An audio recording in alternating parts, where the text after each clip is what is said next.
kemuliaan, keagungan hanya bagi Tuhan kami. Kami bersyukur di pagi hari ini Tuhan. Selain yang kami lakukan saat ini adalah kami datang untuk memuji, meninggikan, mengagungkan Engkau yang dahsyat luar biasa ya Bapa. Sehingga kami yang datang Tuhan, kami akan pulang membawa kemenangan daripada Tuhan. Itu menjadi keyakinan kami ya Bapa. Dan itu kami tabiskan ibadah kami di pagi hari ini. Ya dalam nama Tuhan Yesus Kristus, Tuhan yang menjadi juru selamat kami, yang selalu memberkati kami, memberikan kami kekuatan. Haleluya. Di pagi hari ini kita masih diberikan kesempatan untuk kita boleh datang memuji dan menyembah Tuhan. Oleh sebab itu mari 2 jam ke depan kita benar-benar siapkan hati kita, seluruh kehidupan kita untuk kita akan menyembah Tuhan di pagi hari ini. Terima kasih Tuhan. Engkau adalah besar kami Tuhan. Engkau adalah juru selamat kami Tuhan.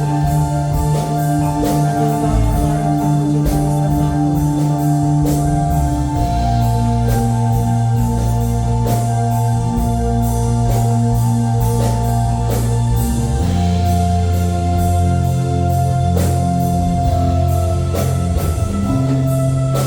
Bukan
Cari damai hanya ku dapat dalam Yesus.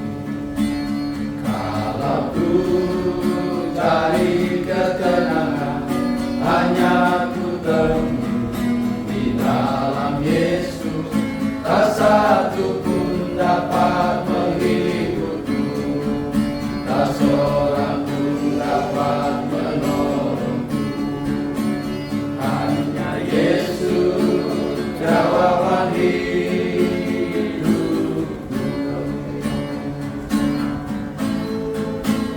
Kalau ku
ada satupun yang dapat menjawab setiap pertanyaan. Kami tahu hanya Engkau Tuhan yang menjadi jawaban atas semua pergumulan kami. Banyak masalah yang tengah kami hadapi. Kami percaya Tuhan bahwa cuma Tuhan sajalah yang menjadi jawaban atas semua permasalahan kami. Karena itu Tuhan, kami mau berserah penuh kepada Tuhan. Kami mau bersandar dan mengandalkan Tuhan dalam hidup ini. Terima kasih Tuhan Yesus, terima kasih. Semua karena kemurahan Tuhanlah kami ada sampai saat ini. Terima kasih Bapa di dalam surga. Kami mengaku bukan karena kuat dan gagah kami. Terbatas kami manusia Tuhan, tapi kami punya Allah tanpa batas. Kami punya Allah yang hidup kekal dan abadi, yang memberikan pertolongan dalam kehidupan kami. Terima kasih Tuhan. Terima setiap pujian penyembahan jemaat Tuhan yang telah kami naikkan dalam ibadah saat ini Tuhan. Biarlah persembahan kami ini berbau harum di hadapan hadirat-Mu, menyenangkan hati Tuhan, dan juga mendatangkan berkat-berkat dalam hidup kami. Di tengah-tengah Tuhan, izinkan kami hidup di dunia ini. Terima kasih Bapa, dan tiba saatnya kami mau dengar firman-Mu. Mari Roh-Mu yang kudus mengurapi kami semua tanpa terkecuali, berdaulat di hati pikiran kami, perasaan dan tempat ini, agar firman Allah yang kami dengar itu tidak akan berlalu dari kehidupan kami, tapi mendapat bagian tempat dalam hati kami, guna kami praktekkan dalam kehidupan kami sehari-hari. Terima kasih Bapa, karena itu mari berbicara bagi kami melalui kebenaran firman Tuhan. Kami sudah siap untuk mendengarkan firman-Mu dalam nama Yesus, firman Allah yang hidup, heran dan berkuasa. Kami sudah berdoa dan siap mendengarkannya. Haleluya, amin. Silakan duduk kembali Bapak Ibu Saudara yang Tuhan Yesus kasihi. Haleluya.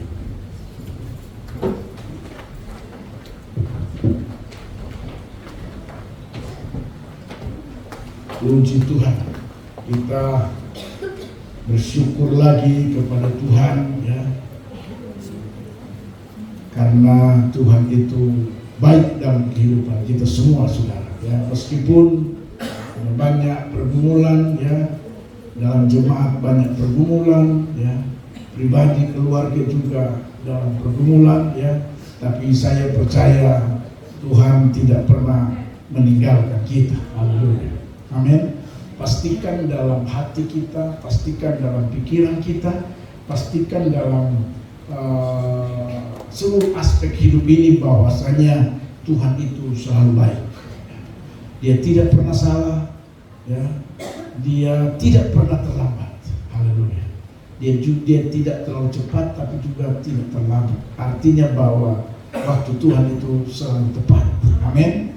Haleluya. Kadang-kadang kita manusia saja yang seringkali berpikir bahwa Tuhan lambat ya, tapi Tuhan tidak pernah terlambat. Dia tahu waktunya, tepatnya untuk memberi pertolongan bagi kita semua. Haleluya. Puji Tuhan Bapak Ibu Saudara, minggu kemarin kita sudah belajar kebenaran firman Tuhan yang disampaikan oleh hamba Tuhan, bagaimana kita harus mempersiapkan diri dalam sebuah proses pendewasaan. Haleluya. Artinya bahwa dalam proses pendewasaan ini dibutuhkan saudara dan saya harus mau tidak mau, suka tidak suka, kita harus hadapi ya, demi sebuah kedewasaan secara rohani tentunya ya. Jadi Bapak Ibu Saudara, kadang-kadang saya pikir begini ya, saya lihat kebenaran firman Tuhan. Kenapa Tuhan izinkan masalah-masalah dalam hidup kita? Haleluya. Saya belajar apa sebenarnya yang Tuhan mau dari kehidupan kita ya. Sehingga banyak masalah ya, dari masalah yang satu kepada masalah yang lain, seolah-olah tidak ada henti-hentinya. Dan saudara tahu, saya temukan kebenaran firman Tuhan yang luar biasa ya. Itu dikatakan begini. Jadi masalah-masalah Tuhan izinkan terjadi dalam hidup saudara dan saya. Yang pertama saya temukan dari kebenaran firman Tuhan itu untuk supaya merubah karakter kemanusiaan kita. Jadi karakter manusia kita itu, saudara, kalau tidak dirubah, maka karakter manusia kita ini hampir semua manusia, bisa dikatakan semua manusia punya karakter yang namanya tidak peduli dengan keadaan, tidak peduli dengan situasi, karakter menganggap diri hebat, melupakan Tuhan. Itu yang ada natur kehidupan manusia. Jangankan dia sudah berhasil, orang manusia yang belum berhasil saja dia masih bikin diri hebat. Dan itu memang karakter manusia. Semua manusia. Jarang kita temukan manusia itu dia punya kerendahan hati. Jarang sekali. Ya. Rata-rata manusia itu punya apa yang disebut dengan tinggi hati, merasa diri hebat. Mau dia kaya kah, tidak kaya kah, mau dia sukses kah, tidak sukses, rata-rata semua merasa bahwa saya hebat. Nah, karena itu dikasihlah masalah-masalah, termasuk Paulus. Paulus itu kalau saudara pelajari, banyak sekali masalah, tidak berhenti-berhenti masalah dari Paulus. Tapi ternyata tujuan masalah, tujuan persoalan, tujuan tantangan, tujuan pergumulan untuk manusia, yang pertama saya temukan untuk mengubah karakter manusia menjadi memiliki karakter ilahi. Amin. Jadi kalau ada masalah, ingat, oh ini supaya saya punya karakter manusia yang cuek, yang suka membanggakan, yang suka apalagi, pokoknya karakter manusia. Tujuan masalah itu supaya kita merubah karakter kita dari karakter manusia yang tidak baik memiliki karakter manusia yang baik atau karakter ilahi. Sebenarnya itu. Ya, jadi jangan heran kalau kita ada masalah. Makin banyak masalah kita, itu berarti karakter manusia kita mendominasi hidup. Ya. Haleluya. Dan itu bagian dari apa penjelasan kemarin, proses pendewasaan. Dan memang kita harus jalani itu. Amin, saudara. Haleluya. Nah, hari ini Bapak Ibu Saudara, kemarin kita sudah dengar firman Tuhan dijelaskan dengan baik, dan hari ini kita akan belajar salah satu tokoh yang luar biasa di zamannya Rasul-Rasul. Kita lihat Kisah Para Rasul 18. Ada beberapa, kemarin dua minggu yang lalu saya juga menyampaikan ada tokoh-tokoh yang hebat, ya. Hari ini kita akan lihat salah satu tokoh yang Rasul yang luar biasa juga. Kisah Para Rasul 18, kita akan baca ayat 24 sampai dengan ayat 28. Nah, sekali lagi, Kisah Para Rasul pasalnya yang ke-18 ayat 24 sampai dengan 28. Saya akan bacakan buat kita semua, ya. Demikian bunyi firman Tuhan. Apolos di Efesus, ya. Jadi kita akan belajar tokoh Apolos. Kita tahu Apolos ini merupakan rasul yang dipakai Tuhan. Menurut Paulus, dia menyiram, ya. Kan dibilang Paulus menanam, Apolos menyiram, Tuhan yang menyembuhkan. Artinya ini tokoh yang luar biasa. Mari kita lihat firman Tuhan berkata begini. Sementara itu datanglah ke Efesus seorang Yahudi. Apolos ini adalah orang Yahudi, ya, yang bernama Apolos. Jadi nanti kalau ada anak muda menikah, ada anak, kasih nama Apolos. Sehingga waktu dipanggil tinggal kasih pendek saja, Apolos. Kalau saya masih bisa punya anak, saya akan kasih nama Apolos. Ya. Disingkat cuma ada dua. Kalau tidak polos, Apolos. Haleluya. Puji Tuhan, ya. yang berasal dari Alexandria. Ia seorang yang fasih berbicara dan sangat mahir dalam soal-soal kitab suci. Ia telah menerima pengajaran dalam jalan Tuhan. Dengan bersemangat ia berbicara dan dengan teliti ia mengajar tentang Yesus, tapi ia hanya mengetahui baptisan Yohanes. Ia mulai mengajar dengan berani di rumah ibadat. Tetapi setelah Priscilla dan Aquila mendengarnya, mereka membawa dia ke rumah mereka dan dengan teliti menjelaskan kepadanya jalan Tuhan.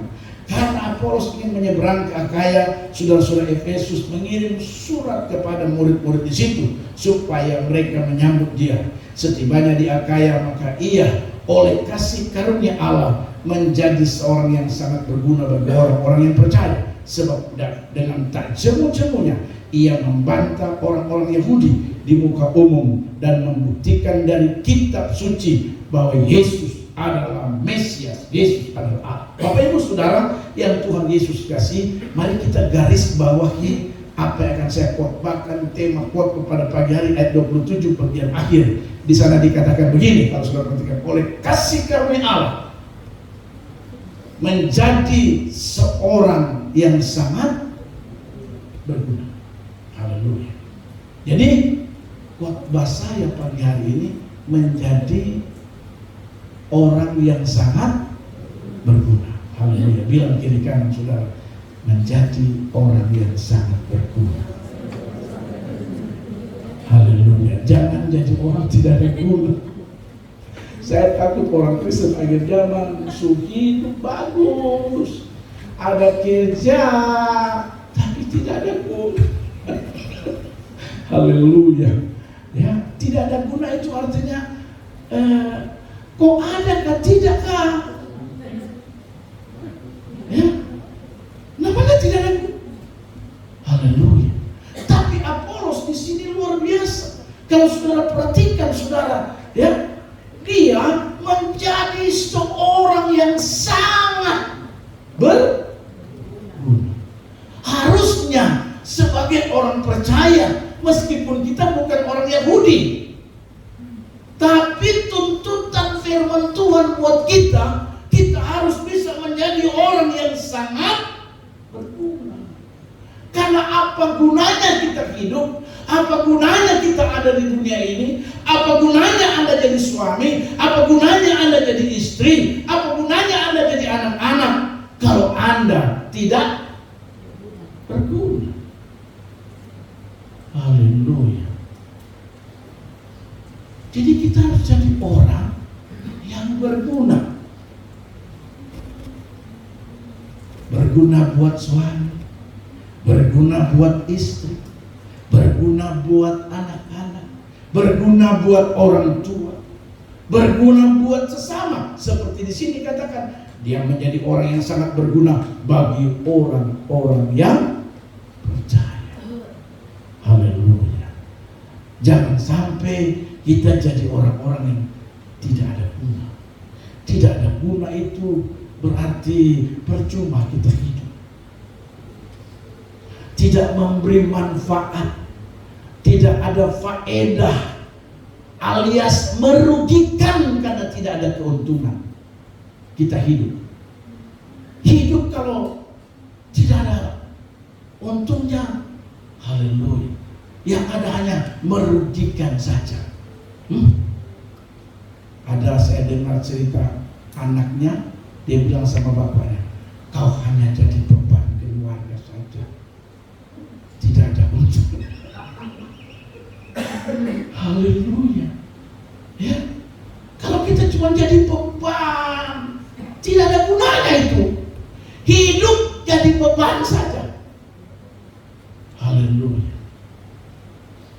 Tapi kita mau belajar dari tokoh yang hebat ini, bahwa dia menjadi seorang yang sangat berguna, bukan saja di kalangan keluarganya, bukan saja di kalangan rumah tangganya, tapi Alkitab mencatat bagi orang-orang yang percaya, baik di Akaya, tapi juga pasti dimanapun Apolos berada. Amin saudara. Sekali lagi kasih tahu kiri kanan, Tolong jadi orang yang berguna, Kak. Ya, tolong. Haleluya. Jangan jadi orang yang tidak berguna. Ya. Kalau lihat mukanya ini muka-muka orang berguna, kan? Bukan muka orang tidak berguna. Haleluya. Ya. Saya berpikir kalau kita jadi orang berguna itu luar biasa. Itu disukai di mana-mana. Ya, orang senang. Paling tidak orang bilang begini, aduh coba dia datang, Kak. Kalau bisa dia datang, Kak. Tapi kalau ada orang, aduh dia sudah datang sudah. Itu artinya kita sudah tidak berguna, saudara. Makanya Apolos di sini, saudara, kirim surat, telepon, dia kasih tahu, datang di Akaya. Haleluya. Teman-teman yang lain bikin surat. Kalau dulu surat, kalau sekarang mungkin kita langsung ya, Pak Ishak cepat turun dari tangga, kita mau potong babi, kira-kira begitu. Karena kalau tidak ada Pak Ishak macam kurang seru. Jangan sampai ini telepon Pak Ishak, itu balik rugi saja. Haleluya. Artinya kita sudah tidak berguna, saudara. Ya. Jadi kita mau jadi berguna. Sekarang pertanyaannya, supaya kita bisa berguna, jadi orang berguna itu bagaimana, Pak? Seperti Paulus. Mari kita lihat, kita bedah lagi firman Tuhan. Haleluya. Ayatnya yang ke-24 bilang begini, sementara itu datanglah Efesus seorang Yahudi bernama Apolos yang berasal dari Alexandria. Ia seorang yang fasih berbicara dan sangat mahir dalam soal-soal kitab suci. Yang pertama, untuk jadi orang yang berguna, paham sekali atau mahir soal pengetahuan firman Tuhan. Haleluya. Alkitab dengan jelas bilang dia sangat mahir dalam soal-soal kitab suci. Artinya dia mengerti soal-soal firman Tuhan. Dia tahu firman Tuhan. Orang yang tahu firman Tuhan, orang yang paham firman Tuhan, ilmunya tinggi, saya pastikan dia akan bisa menjadi orang yang berguna dimanapun dia berada. Kenapa kita tidak jadi berguna? Karena kita tidak ada yang sakti tentang firman Tuhan. Haleluya. Saya coba tanya, jangan-jangan tidak ada satupun ayat yang ada dalam otak pikiran. Haleluya. Saya curiga Anda bertahun-tahun jadi orang Kristen, tapi satu ayat pun tidak ada dalam otak kita. Tidak ada yang kita simpan. Bagaimana mungkin kita menjadi orang yang berguna? Makanya kita seringkali jadi batu sandungan. Seringkali kita jadi orang yang tidak berguna. Kenapa, saudara? Karena kita tidak paham. Dijelaskan mahir dalam soal kitab suci, bukan mahir dalam hal ilmu pengetahuan seperti misalnya ilmu komputer, ilmu sosial, ilmu hukum, ilmu apa lagi? Ya. Tapi dikatakan dia mahir soal kitab suci. Kita boleh punya gelar, apa saja gelar kita, tidak ada yang salah.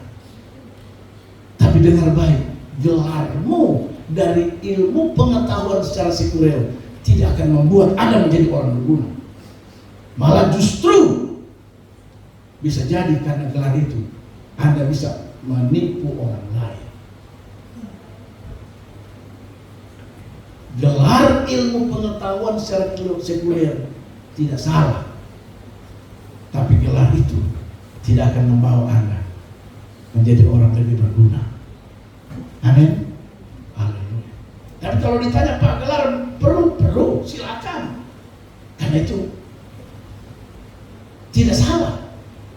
Ya. Kita punya gelar, makanya ada kuliah S1, kuliah S2, kuliah S3, tidak masalah. Tapi ingat, saudara, yang membuat kita menjadi orang berguna bagi siapapun, teristimewa orang-orang dekat kita. Alkitab memberi catatan, ketika kita mahir, kita paham, kita mengerti, kita hebat dalam hal soal-soal kitab suci. Haleluya. Amin. Saya temukan ini. Apolos, dia seorang yang fasih berbicara. Ya sudahlah, kalau fasih berbicara, ya saya anggap kita semua bisa saja fasih berbicara. Tapi soal-soal kitab suci, mahir dalam hal soal-soal kitab suci. Dan itu saudara harus. Makanya saya sering bilang, jadi orang Kristen itu jangan jadi orang Kristen penonton, tapi jadilah orang Kristen pemain. Haleluya. Karena cuma pemain yang biasanya dapat efeknya, dapat feedbacknya, itu pemain. Pernah lihat orang main bola kaki?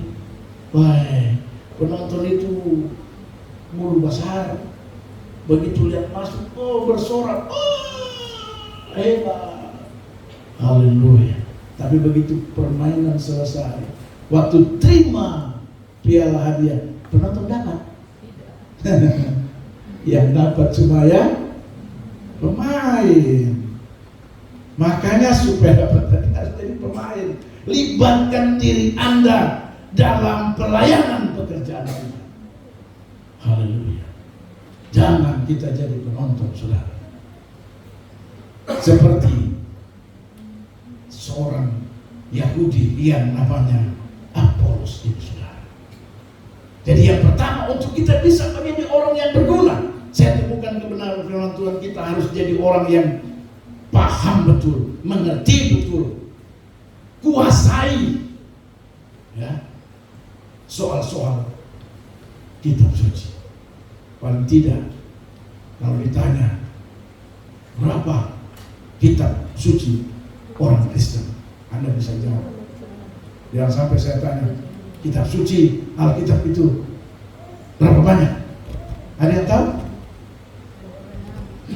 Hah? Alkitab kita dari Kejadian sampai Wahyu berapa? Hah? 66, jangan sampai ada bilang 64, Pak. Perjanjian lama 30? 9. Perjanjian baru 20? 6? 27? 27. Haleluya. Jangan sampai kita tidak, orang lain tanya, Pak, itu Hosea itu terdapat di perjanjian baru apa perjanjian lama? Terus Anda dengan penuh yakin, wah itu perjanjian baru. Bagaimana mau jadi berguna? Ya, mau kitab saya tidak tahu. Haleluya. Tapi kalau tanya ilmu ekonomi, dia kuasai. Tanya ilmu hukum, dia kuasai. Tanya ilmu sekuler apapun, dia tahu karena memang dia latar belakangnya menguasai itu. Tidak salah. Tapi untuk berguna, gelar akademis kita secara umum itu tidak mencari untuk kita jadi orang yang berguna. Amin. Haleluya. Tapi kita harus, biar tidak punya gelar secara akademis rohani kayak macam saya, tapi paling tidak kita memahami kitab-kitab suci. Ya. Jadi mahir itu sampai dengan pakar mungkin ya. Jadi Apolos berpakar. Haleluya. Kita tidak perlu kita apa, tapi kalau kita mengerti, kita paham firman Tuhan, ya. Seperti kemarin ada waktu kita doa puasa, ada yang bertanya karena dikupas soal mengumpulkan harta di surga. Kemarin kita kupas, bertanya, Pak, bagaimana? Apa ini maksud dimaksud dengan mengumpulkan harta di surga.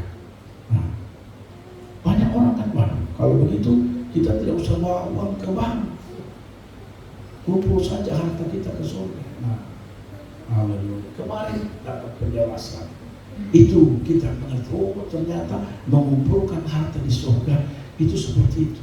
Mengumpulkan harta di surga itu secara umum itu caranya, yang ditanya itu caranya bagaimana? Caranya itu kita harus memberi diri ini untuk terlibat langsung dalam pelayanan, apapun bentuk pelayanan. Ada dua bentuk pelayanan. Yang pertama pelayanan sosial, tapi juga ada pelayanan rohani. Itu Anda sudah sedang mengumpulkan harta di surga. Kalau pelayanan sosial, kunjungi janda duda yatim piatu, datang di penjara, tolong orang, itu pelayanan, itu mengumpulkan harta di surga. Haleluya. Yang lain pelayanan rohani, membantu pekerjaan Tuhan, memberikan persembahan, itu mengumpulkan harta di surga. Ada berapa bentuk persembahan yang Anda harus bawa? Pendek kata, memberi diri terlibat langsung dalam bentuk pelayanan, apapun itu Anda sedang investasi di surga. Amin. Haleluya. Dan tidak pernah sia-sia. Alkitab memberi catatan orang yang mengumpulkan harta di surga, lengat dan karat tidak akan memakannya, dan pencuri tidak akan merusaknya dan mengambilnya.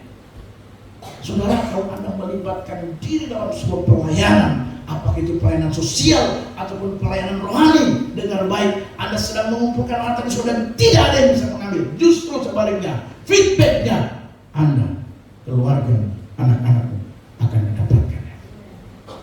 Haleluya. Daripada kita ngumpul harta di bank, ngumpul harta di dunia, semua untuk dunia ini, semua untuk dunia. Saudara, Anda bisa saja, saudara, Anda dikecewakan. Amin. Bisa kecewa. Haleluya. Makanya saya kemarin bilang, libatkan diri sekecil apapun dalam pelayanan. Anda sedang berinvestasi di surga, mengumpulkan harta di surga. Jadi asal begini itu luar biasa, saudara. Ya, melayani itu luar biasa. Daripada tidak. Jadi Bapak Ibu Saudara yang Tuhan Yesus kasih, yang pertama, saya ulangi lagi firman Tuhan, menjadi orang yang sangat berguna. Yang pertama, kita harus mahir atau paham soal firman Tuhan. Amin. Bukan cuma sampai ke paham, tapi kita bisa mempraktikkan firman Tuhan. Kita bisa melakukan firman Tuhan. Dan orang yang melakukan firman Tuhan, saya pastikan dia akan jadi orang yang berguna. Sebaliknya, orang yang tidak paham dan tidak mempraktikkan firman Tuhan, jarang kita temukan dia jadi orang berguna. Justru sebaliknya, dia bisa jadi orang batu sandungan, dia tidak berguna bagi orang lain. Kalau syukur-syukur kalau Anda tidak berguna bagi orang lain, tapi berguna bagi keluarga. Syukur. Ya, jangan sampai Anda dalam keluarga tidak berguna. Ya, seperti tadi saya sampai istri. Kadang-kadang suami-suami sekarang kalau ditanya bagaimana istrimu, dia jawab, aduh Pak Pendeta, dia ada, tidak ada, sama saja. Tidak ada pengaruh. Haleluya. Tanya juga sama istri, ibu, kenapa ibu kalau bergumul ibu menangis? Iya Pak Pendeta. Bagaimana saya tidak menangis? Ada laki dan tidak ada laki sama saja Pak Pendeta. Haleluya. Tapi kalau ditanya, ibu bagaimana? Ibu punya, aduh Pak Pendeta, suami saya mau saya. Harusnya begitu. Pak, istrinya Pak. Waduh, yang bilang lagi Pak Pendeta. Oh, haleluya. Papua Barat Daya dia kuasai.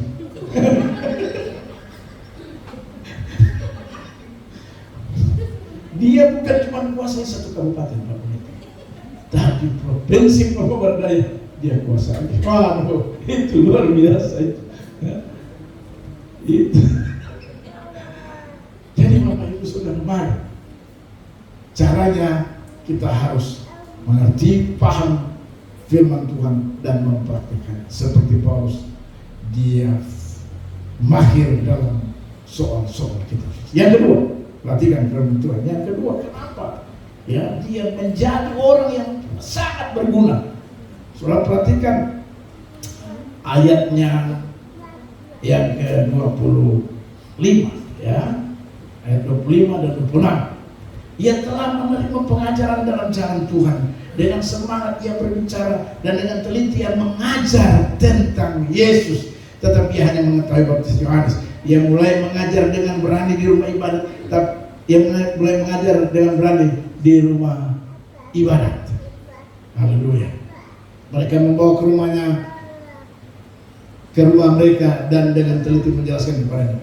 Dua ayat ini saya garis bawahi, saudara, dari kalimat yang berkata bahwa dengan bersemangat ia berbicara dan dengan teliti ia mengajar tentang Yesus. Yang kedua, luar biasa dia punya iman yang hebat kepada Yesus. Iman yang tidak bisa digoyahkan. Perhatikan ayat 25 bagian B. Dengan semangat ia berbicara dan dengan teliti ia mengajar tentang Yesus. Artinya bahwa dia yakin betul Yesus yang dia percayai, Yesus yang dia imani itu tidak salah. Karena itu saya mau berkata yang kedua, untuk kita bisa menjadi orang yang sangat berguna, kita harus punya iman yang luar biasa kepada pribadi yang namanya Yesus.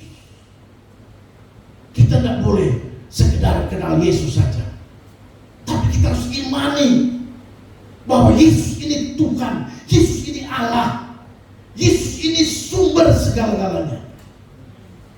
Amin, saudara. Seperti Apolos, dengan semangat ia berbicara dan dengan teliti ia mengajar tentang Yesus. Dia menyampaikan, memberitakan, kasih tahu bahwa Yesus itu adalah Allah, Yesus itu Tuhan, Yesus itu hebat. Itu artinya bahwa iman Apolos kepada Yesus itu luar biasa. Haleluya. Itu luar biasa. Dan itu yang saya ingin sampaikan kepada kita. Mari kita mau ambil contoh Apolos. Dia menjadi orang yang sangat berguna. Karena apa, saudara? Karena dia punya iman kepada Yesus itu tidak main-main. Jadi saudara, salah satu bukti kita punya iman kepada Yesus, kita berani berkata-kata di mana saja kita berada tentang Yesus. Haleluya. Kita ini seringkali iman Yesus, tapi tidak berani berkata-kata, tidak berani berbicara di depan orang tentang Yesus. Apalagi kalau di kumpulan situ ada orang agama lain, kita sudah jangan kuat-kuat. Darah Yesus berkuasa. Pas bicara, dia Kristen, 3 orang, di situ ada agama lain mungkin 7 orang, rapat. Yesus tidak mau singgung kitab suci. Malah dia bilang, untuk menghargai, jangan seperti Yesus. Untuk menghargai jangan seperti Yesus. Orang Kristen macam apa ini? Haleluya. Perhatikan ini. Dengan semangat ia berbicara dan dengan teliti ia mengajar tentang Yesus. Sudah tahu dia mengajar sama siapa? Orang-orang yang tidak percaya Yesus. Orang Yahudi yang notabene tidak yakin Yesus. Bukan kata dia ngomong sama orang yang sudah percaya Yesus. No. Haleluya. Kita ini lain. Pas di situ Islam satu kedua. Toh sebab korek-korek, jangan sebut-sebut Yesus. Nanti dia tersinggung. Dia mau tersinggung kan, dia mau apa di situ? Harus Yesus itu Tuhan. Yesus itu Allah. Yesus itu penyembuh. Dia sumber berkat. Dia yang menolong saudara dan saya. Dia yang menolong kita. Karena itu mari Bapak Ibu, sebelum kita mulai acara ini, mari kita berdoa. Ini tidak. Sebelum kita mulai, mari kita berdoa. Dan biarlah doa ini kita beri penghormatan kepada Bapak ini karena dia Tuhan saya. Kristen di situ dan belakang. Dia cuma sendiri, habis.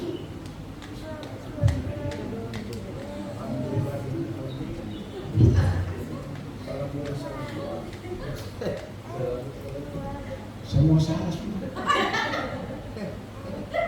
Tapi Apolos tidak. Haleluya. Bahkan saya mau kasih tahu ayat terakhir. Kalau saudara perhatikan ayat terakhir, Apolos menjadi apologet. Ilmu apologet itu adalah ilmu menantang iman kita. Haleluya. Bagaimana kita menjadi berguna? Penakut. Haleluya. Jadi mulai sekarang kalau Anda di kantor, di mana, apalagi kalau Anda ada karyawan, Anda punya karyawan mungkin 5 anak, kesempatan panggil deh. Sebelum mulai pekerjaan hari kita berdoa. Dan berdoa saya pimpin sebagai bos. Langsung berdoa. Di situ agama apakah Anda yang pimpin? Hari ini saya akan pimpin doa. Ya Tuhan Yesus, berkatilah karyawan-karyawan saya. Ini berdoa masing-masing.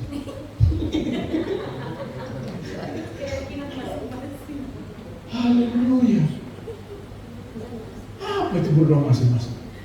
Anda sebagai Bapak cari berguna. Mau berguna harus dengan semangat yang berbicara, dengan teliti yang mengajar tentang Yesus. Saya pastikan kita akan jadi orang berguna seperti ini. Yang ketiga sekaligus yang terakhir, itu yang ayatnya yang terakhir. Sebab dengan tak cemu-cemunya ia membantah. Ini yang saya sebut apologet. Bantah Pak, bukan kasih kesempatan karena malu hati. Bantah.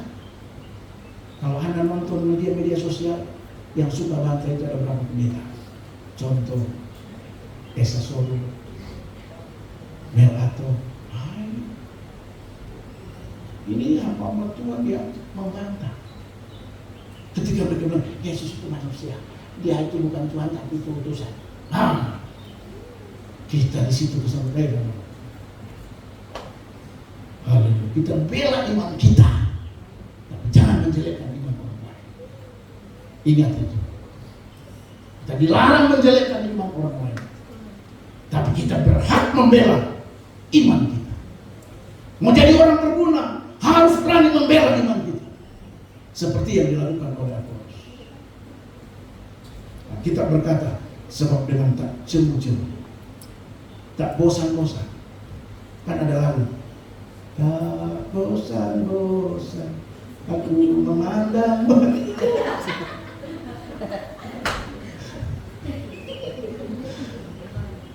Tak bosan-bosan dia membantah.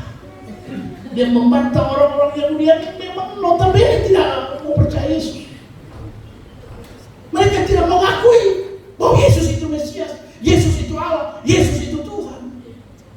Apolos berani berdiri. Makanya jangan heran dia menjadi orang yang berguna bagi banyak orang percaya di zaman ini.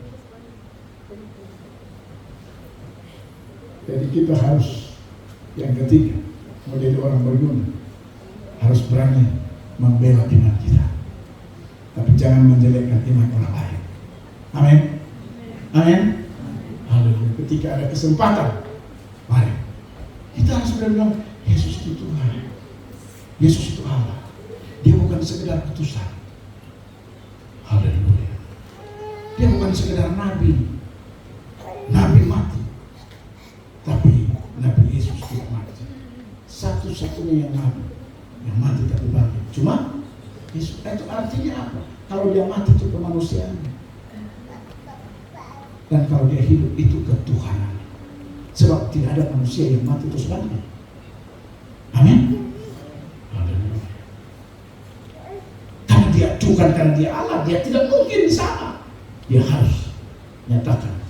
Karena itu kita harus berani membantah ketika ada orang menjelekkan atau tidak mengakui ketuhanan, kealahan Yesus. Kita ini sudah.